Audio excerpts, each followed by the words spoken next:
जी महाराज की। परम पूज्य आचार्य श्री समय सागर जी महाराज की।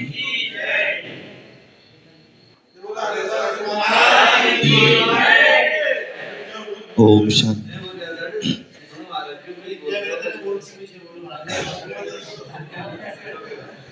आज की पावन तिथि हम सबके लिए बड़ी प्रेरणादायी तिथि रही कि आज की तारीख तो नहीं, लेकिन तिथि आज की है। तारीख तो 17 फरवरी की थी और उस दिन भी अष्टमी थी, लेकिन इस संसार में आना जाना लगा रहता है। जो आया है सो जाएगा, लेकिन इस धरा पर समय समय पर ऐसे महापुरुषों ने जन्म लिया और जन्म लेकर के हम सबको रास्ता प्रशस्त किया। इस वसुंधरा पर कभी महावीर आए तो उसके पहले ऋषभ आए। ऋषभ देव से लेकर के महावीर तक की एक लंबी संतति इस धरा पर होती रही। उनके जाने के बाद अनेक और महापुरुषों ने जन्म लिया। कभी राम तो कभी कृष्ण तो कभी बुद्ध तो कभी कोई। जन्म होता रहा, लेकिन जन्म के साथ मरण भी लगा हुआ है। लेकिन अनेक महापुरुषों में, अनेक संतों में एक ऐसे संत का जन्म हुआ था इस धरा पर जो अलौकिक थे। कैसे थे? अलौकिक रहे। घर में द्वितीय थे, लेकिन उनका कार्य अद्वितीय रहा। उनका जन्म हम सबके लिए पुण्यदायी रहा। उन्होंने तो अपना उद्धार किया ही किया, लेकिन हम सबको रास्ता बता करके गए कि आप लोग भी इसी रास्ते से आना।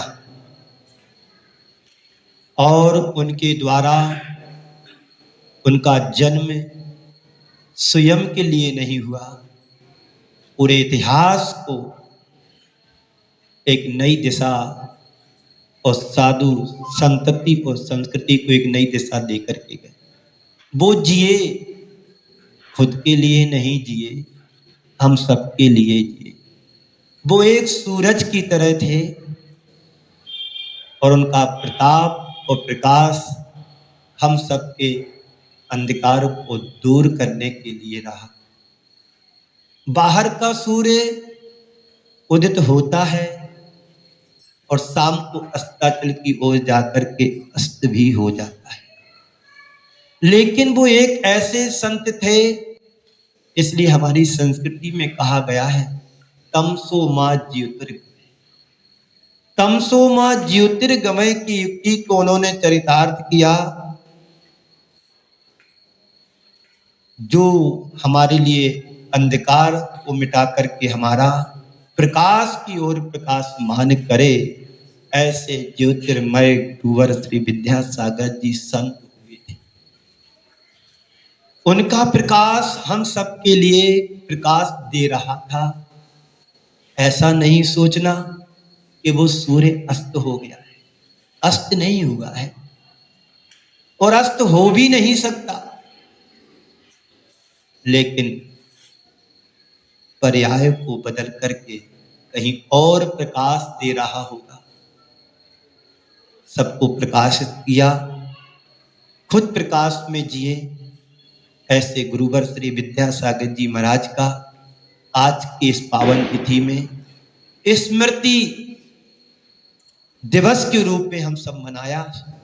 बड़ा उत्साह था आपकी समाज में। आज सुबह मुझे लग रहा था कि संभावनाएं भी मुझे कहीं से कहीं तक दिखाई नहीं दे रही थी, यदि कुछ संभावना मेरे को दिखती तो और अच्छे तरीके से कार्यक्रम करते, लेकिन मैं समझता हूं जो हुआ बहुत अच्छा हुआ, जो हुआ बहुत अच्छा हुआ।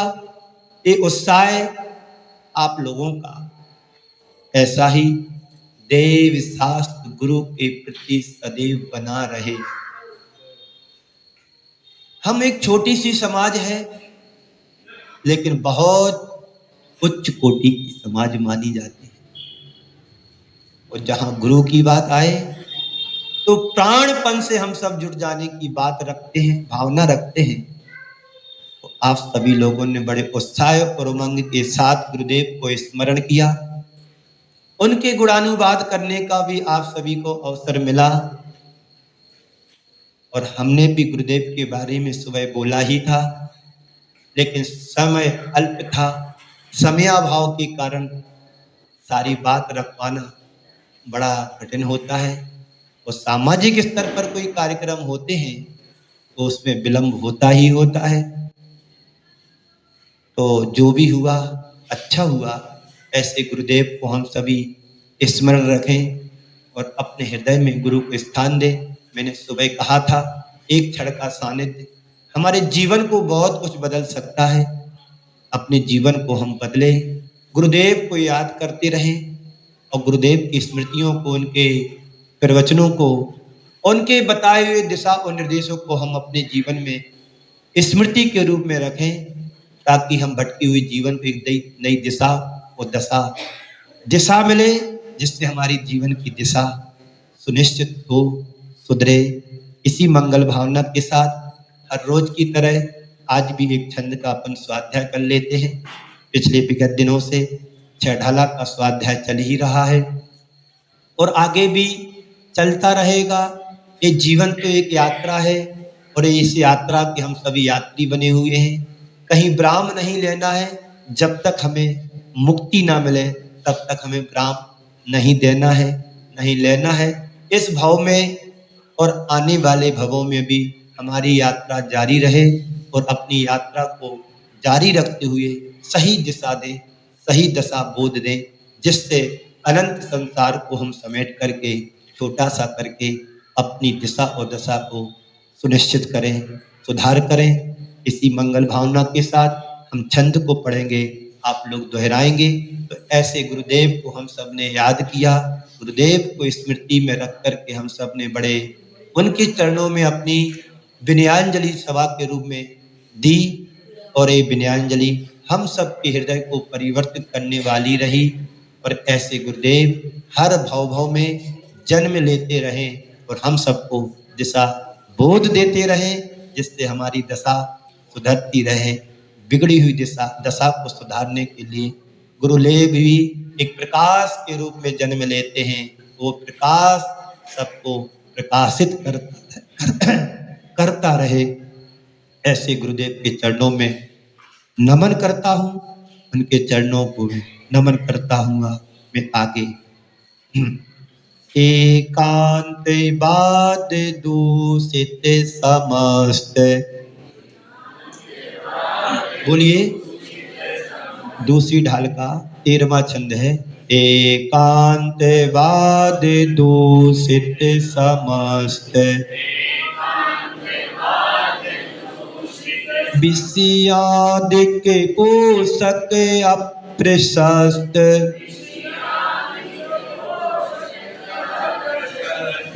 एकांतवाद दूषित समस्त, विषयादिक पोषक अप्रशस्त, कपिलादि रचित श्रुति को अभ्यास, सोहे कुबोध बहुदैन त्रास,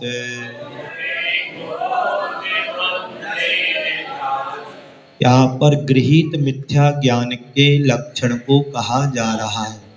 गृहीत मिथ्या ज्ञान क्या कहलाता है, उसका लक्षण क्या है, तो यहाँ पर कह रहे हैं एकांतवाद। भगवान महावीर का मार्ग कैसा है? अनेकांतमयी है। कैसा है? अनेकांतमयी।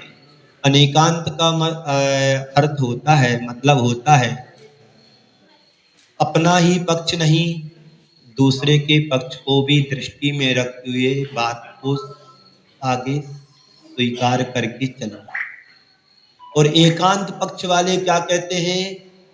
मैं जो कह रहा हूं वही सही है, मेरा सो खरा। हमारे गुरुदेव कहा करते थे, मेरा सो खरा नहीं, जो खरा है सो मेरा है। एक गुरुदेव का वाक्य था, खरा सो मेरा नहीं, मेरा सो खरा नहीं, जो खरा है सो मेरा है। और एकांत पक्ष वाले क्या कहते हैं? अपने पक्ष का हटाक्रय करते हुए उसको ही उसी पर अड़े रहते हैं। जो अड़े होते हैं एक दिन उखड़ जाते हैं। सुन रहे हो ना बाबूजी? जो अड़े होते उखड़ जाते हैं और जो नम जाते हैं वो तर जाते हैं। जो नम होते हैं, विनम्र होते हैं, वो संसार सागर से जल्दी ही पार हो जाते हैं। हो तो ऐसे एकांत मत के पक्षधारी लोग, जीव, प्राणी, उनके द्वारा जो कथन किया गया है, एकांत वालों के द्वारा, दूषित यानी खोटे, विषयादिक यानी पांचों इंद्रियों के विषय आदि को पोषक यानी पुष्ट करने वाले हैं। एकांत मत के धर्मावलंबियों के द्वारा जो भी कथन किया गया वो क्या है? दूषित मार्ग को बताने वाले रहे, खोटे मार्ग को बतलाने वाले रहे। उनका जो पोषण करने वाला है या पोषित करने वाले हैं, ऐसे किनके द्वारा? कपिलादि रचित। कपिलादि अर्थ, कपिल आदि यानी अन्य धर्मावलंबियों के द्वारा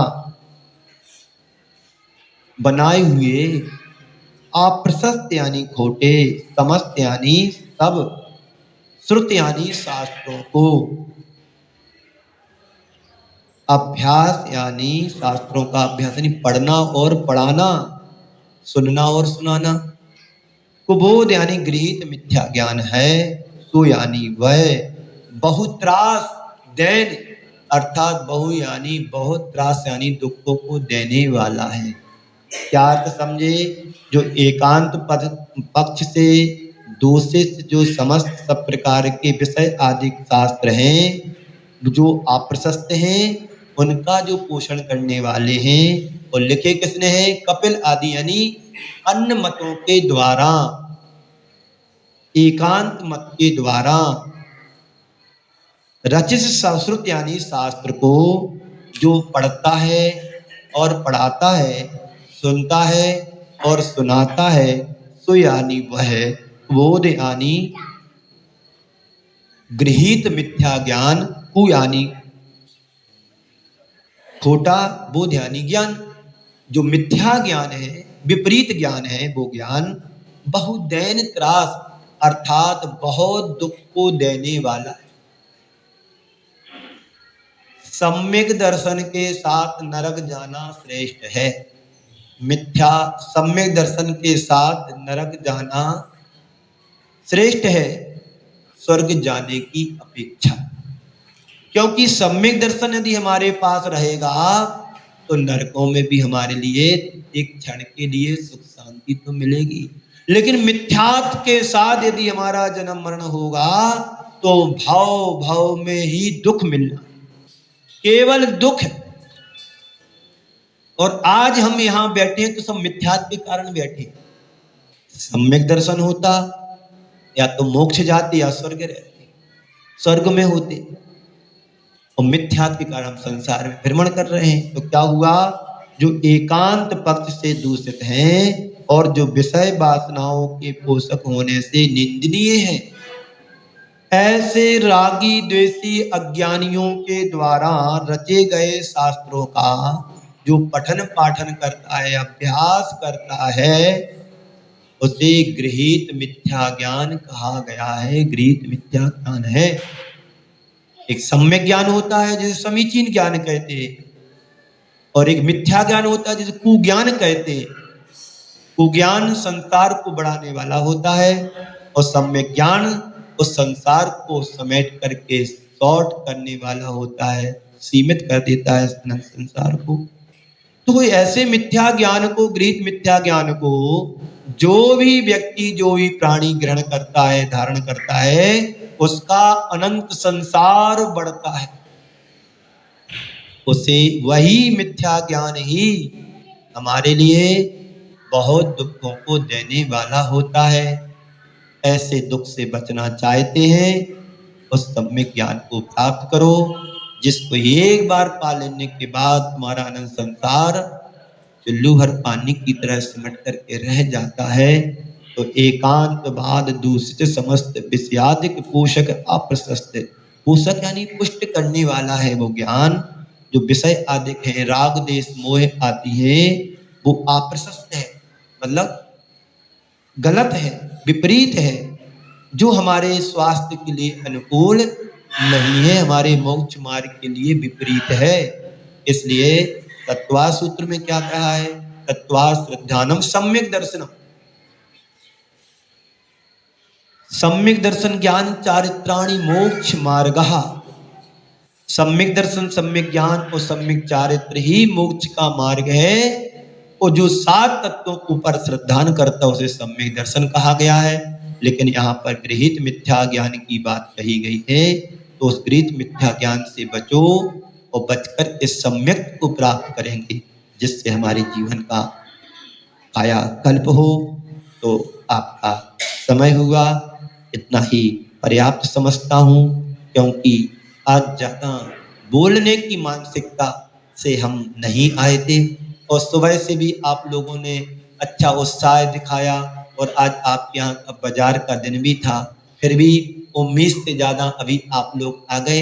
यही सम्यक दृष्टि जीवों का लक्षण है कि घर गृहस्थी को छोड़ करके, दुकान को छोड़ करके, व्यापार से निवृत्त हो करके गुरु चरणों में स्वाध्याय के लिए उपस्थित हुए। यही सम्यक दृष्टि का लक्षण है, और इस सम्यक दर्शन का लक्षण हमेशा हमारे जीवन में प्रतिष्ठापित हो जाए, बना रहे, तो हम अपने भावांतरों को सीमित कर सकते हैं। इसी मंगल पुनीत भावना के साथ आप सभी को विराम देता हूँ। बोलिए परम पूज आचार्य गुरुवर श्री विद्या सागर जी महाराज की। अपने घर पे रोज देते हैं, अब तो 1.5-2 लाख रुपये होगा खर्चा। श्वेतांबर जेल है, वो बहुत बड़ी गौशाला है, जलगांव से 10-15 किलोमीटर दूरी पर। ऐसे ऐसे श्रेष्ठी दानवीर लोग पड़े हैं। दे दे वही भोंकू बचता है जो देता नहीं है। देने वाला तो, अभी एक हमारे पास एक व्यक्ति आया दोपहर में, आप थे ना? नहीं, अभी दोपहर में जब वो सत्येंद्र बैठे थे, अभी सुना रहा हूं। एक लड़का आया, 30 साल का होगा लगभग, हमको मिला होगा चांदखेड़ी, हमें याद नहीं, चांदखेड़ी मिला होगा। हम सब लोग मिलते रहे, कहाँ किसको याद रखे, पहली बार में दोबारा नहीं मिले तो याद कहाँ रहेगा। बैठा रहा, महाराज जी आपसे चांदखेड़ी मिले थे, खानपुर मिले। अच्छा है, कहाँ से आए? कोटा से आए, है ना? बोलता महाराज जी आपके बिहार की व्यवस्था के लिए हम कुछ दान देना चाहते हैं। हमने कहा अभी तो हमारा बिहार भी नहीं है, अभी जरूरत नहीं, आप नंबर दे दो, जब लगे बता देंगे। तो सत्येंद्र भी बैठा था, ये भी थे बर्तन वाले।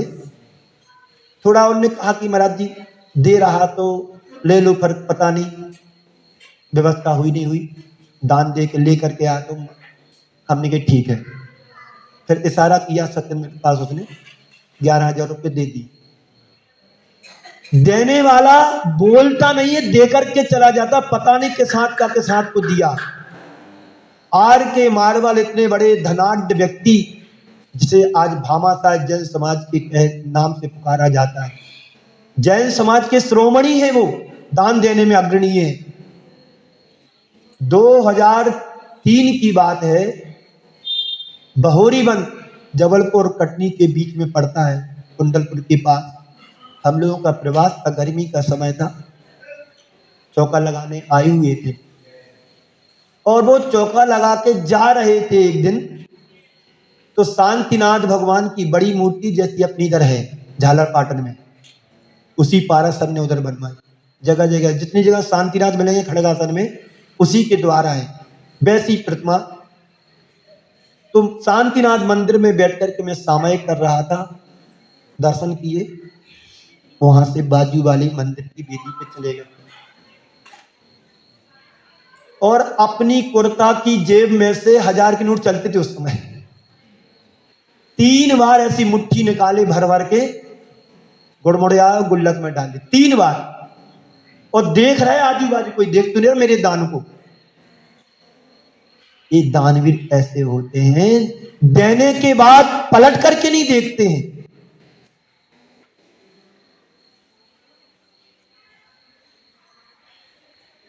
भाई कहा तो उसी से जाता है जो अपना होता है, हर किसी से थोड़ी कहा जाए कि तुम सहयोग करो या दान दो किसी के लिए। बोलो है? नहीं नहीं, मैं एक बात बता रहा हूं, आदमी के व्यक्तित्व की कमी बता रहा हूं। देने वाला कभी कहता नहीं है, और जो नहीं देता है वही हाथ से निकालता है, ऐसा क्यों नहीं किया, ऐसा क्यों नहीं किया, ऐसा क्यों हुआ, वैसा क्यों हुआ। अभी एक सज्जन मेरे को सुना रहे थे अभी कि यहां भी 15 दिन पहले शांति धारा अच्छे से होती थी, हर महीने 40-50 हजार रुपए इकट्ठा होता था, और 15 दिन से शांति धारा बंद है। बंद है कि नहीं है? इसमें पाप कमाया कि पुण्य कमाया, ये बताओ। ऐसे लोगों का बहिष्कार करो, नहीं तो पड़ावा में साधु संत आना बंद हो जाएगा। साधु संतों से झगड़ोगे तो कहां जाओगे, नरकों में भी जगह नहीं मिलेगी बाबूजी। तुम इस मुद्रा की कीमत नहीं समझ रहे, इस गुरु की कीमत नहीं समझ रहे हो। कह रहे नंगे हो, नंगे हो गए क्या मतलब, पिची कमंडले से क्या होता है, नंगे हो जा क्या होता है। मां बहनों की गाली दे रहा था वो बुढ़ा,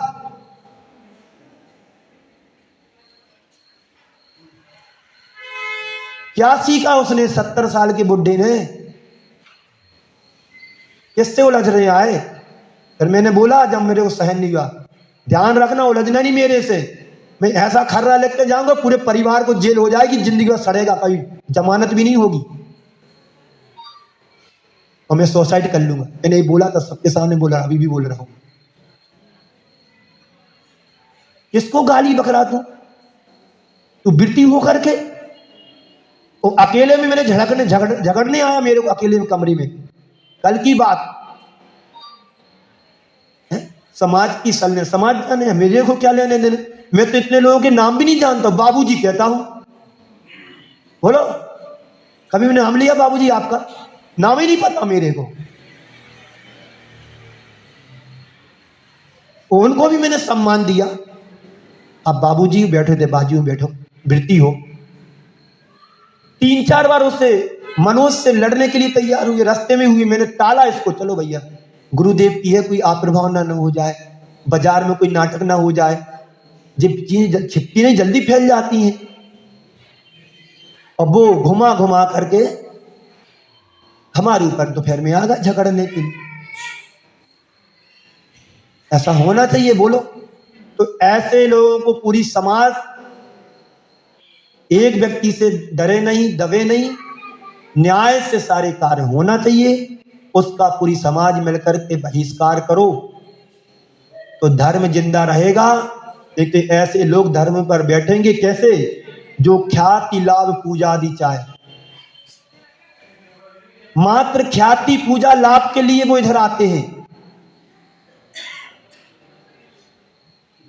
भगवान की भक्ति करने के लिए नहीं आते। जो भक्ति करता है वो कभी गाली गलौच नहीं करता। तुम धर्मात्मा हो, तुम शोभा नहीं देती इस मुख से। तुम इसके लिए क्या क्या बोल करके गए, इसकी तुम्हें इज्जत नहीं दिखी। आचार्य श्री कहते थे अनेक जन्मों का पुण्य संचित होता है जब पिछी कमंडल मिलते हैं, ऐसे हर कोई नहीं बन पाता है। 2004 में दीक्षाएं दी थी तिलवारा घाट में 25, तो आचार्य श्री कह रहे थे ये मुद्रा वो है अनमोल है, इसकी कोई कीमत नहीं होती है।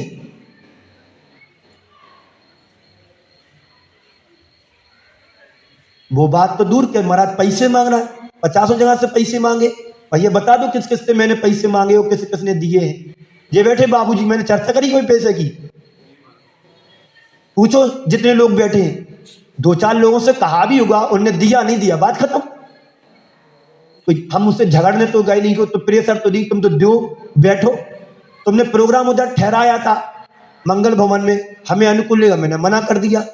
ये तो नहीं क्या तुम करो यही करो, ऐसा करो वैसा करो, जिद तो मैंने नहीं की।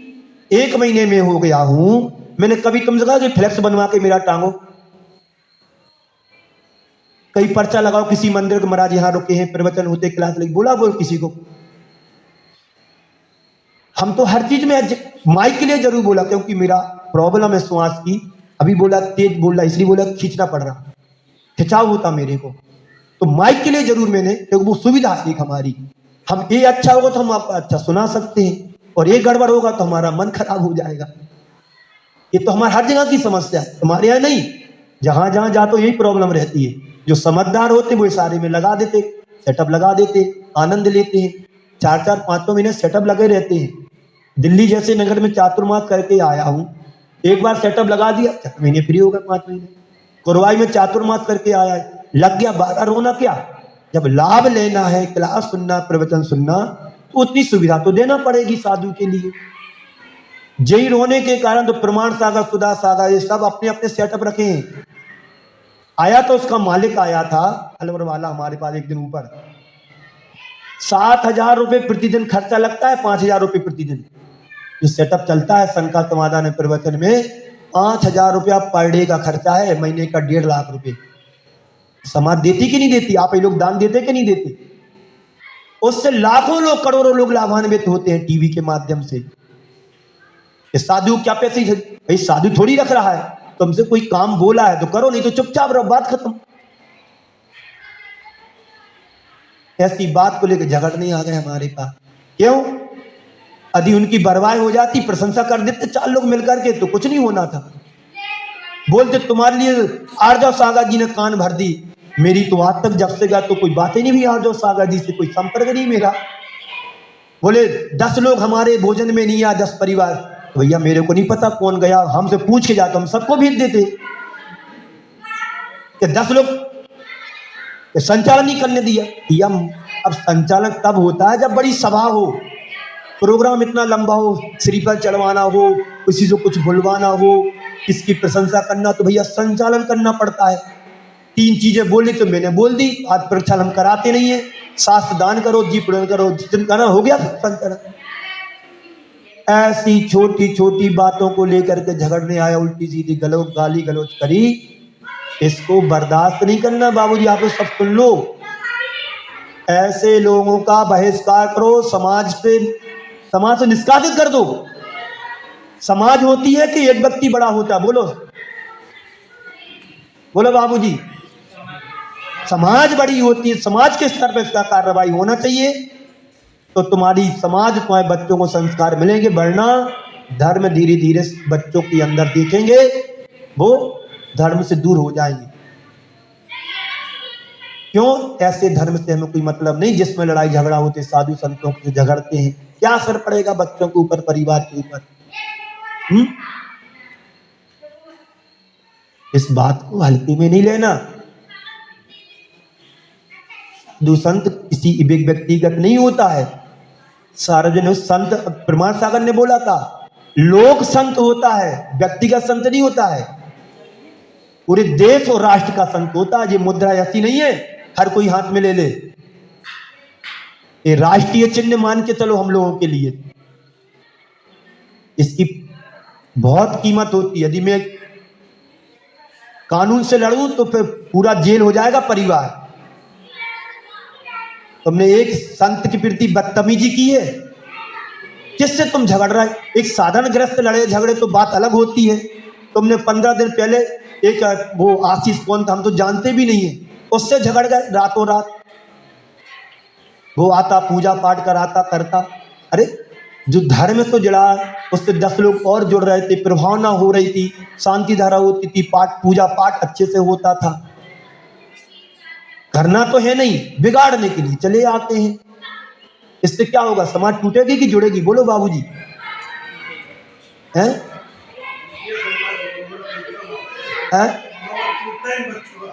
मनोबल टूटता है। ये सब ख्याति पूजा लाभ के कारण है। ऐसी क्रिया करने वालों को देह में धारण कर शरीर में दुख ही होगा। एक एक पल कर्मों का बद्ध होता है। ये नहीं सोचा तुमने? पढ़ा सुबह क्या पढ़ाया था? सत्य महाव्रत के लिए क्रोध लोभ भीरुत्य हास्य प्रत्याख्यान नुवीची भाषणम च पंच, और पीछे बैठ करके सुन रहा था वही। और दोपहर में 2 बजे उगल दिया उसने जहर। सांप को दूध पिलाओगे हमेशा जहर ही उगलेगा। पर ऐसे सांपों का मुंह कुचल देना चाहिए, कोई दुख नहीं होगा, पाप नहीं लगेगा। नहीं तो हर सांप उत्पन्न होते रहेंगे और तुम लोग रोते रहना। कितने साधुओं के साथ वो नहीं झगड़े? बोलो, सबको पता है, सबको पता है कि हर साधुओं के साथ इन्होंने पंगा लिया, झगड़ा किया। और आप लोग शांत रहोगे, उन्हें बढ़ावा मिल रहा है, फिर कोई दूसरा आएगा तो फिर आके झगड़ेगा। बोलो, गलत बोल रहा हूं तो बोलो।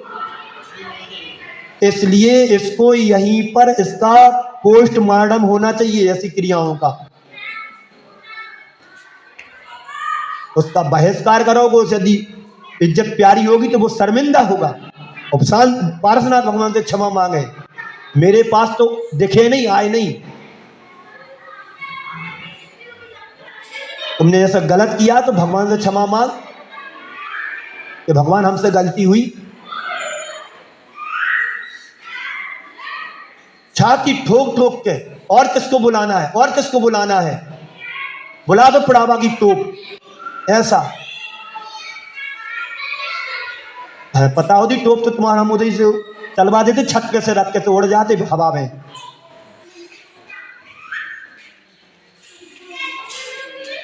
चुनौती दे रहा हमारे लिए, चुनौती। हम अकेले पड़ गए, उसने अपनी मेजोरिटी के लोग बुला लिए।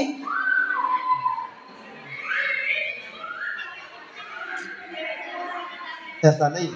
तो जो ख्याति लाभ पूजा की चाहे सब प्रसिद्धि के लिए है। अरे तो अपनी गरिमा, साधु की गरिमा समझो, इससे कैसा वार्तालाप करना है भाई। तुम्हें कोई बुरी लगी बात, 10 लोग बैठ के उसका निराकरण करते, यही समाधान होता है। तो समाधान ही कोई बात ही नहीं थी, कोई ऐसे कोई प्रकरण नहीं बने कि जो वाद विवाद में चले।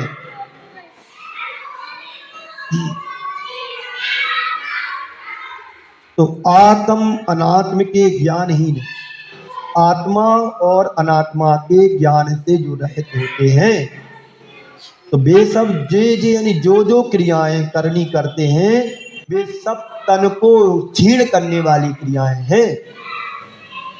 व्रत ले लिया, कुछ नहीं होना है। अंदर परिवर्तन हृदय में नहीं होगा, कसाएं मंद नहीं होगी। कितनी भी क्रियाएं कर लो, शरीर को सुखा रहे हैं। लिखाइए इसमें, जे करनी तन करन छीन। जितनी भी क्रियाएं तुम्हारे द्वारा संपादित हो रही हैं, चाहे एक बार खाओ, चाहे बना के खाओ, चाहे 16 का खाओ, हैं, सब तन को शरीर को सुखाने वाली क्रियाएं हैं।